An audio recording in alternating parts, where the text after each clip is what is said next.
ஜெய் சாய்ராம். ஜெய் குரு தேவதத்தா. குருர் பிரம்மா குருர் விஷ்ணுகு குருர் தேவோ மகேஸ்வரகா.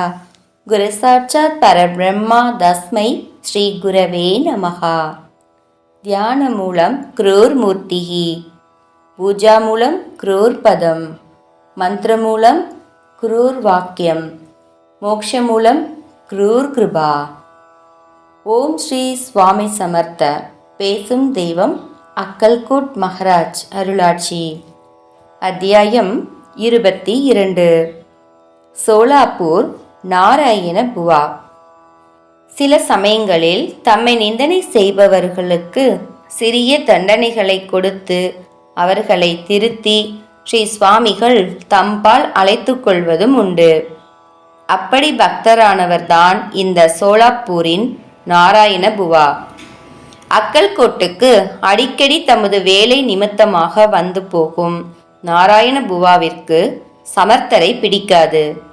பிறரிடம் சமர்த்தரை பற்றி, இவர் என்ன சந்நியாசி, கண்ட இடத்தில் படுத்து உறங்குகிறார், யார் கொடுத்தாலும் உண்கிறார், தனக்கென்று ஒரு வேலையும் இல்லாமல் வெறுமனே சுற்றி திரியும் இவரை போய் வணங்குகிறீர்களே என்று குறை கூறி கொண்டிருப்பார்.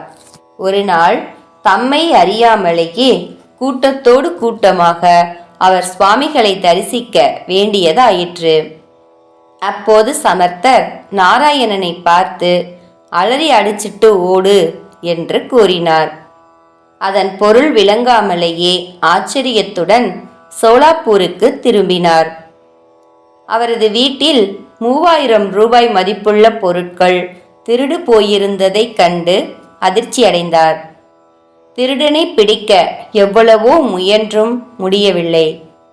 தான் ஸ்ரீ சமர்த்தரை குறை கூறியதனாலேயே தமக்கு இந்த தண்டனை கிடைத்துள்ளது என்பதை உணர்ந்த நாராயணன் பிறகு ஸ்ரீ சுவாமி சமர்த்தரின் பக்தரானார். மகான்களுக்கு அனுக்கிரகிக்கவும் தெரியும், தண்டிக்கவும் தெரியும்.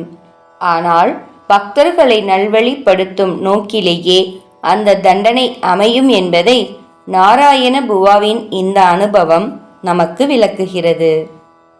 குருக்கடாட்சம் பரிபூரணம். ஜெய் சாய்ராம். ஜெய் குரு தேவதத்தா. அனந்த கோடி பிரம்மாண்ட நாயகம் ராஜாதிராஜ யோகிராஜ பரபிரம்ம ஸ்ரீ சுவாமி சமர்த்த மகராஜி கி ஜெய்.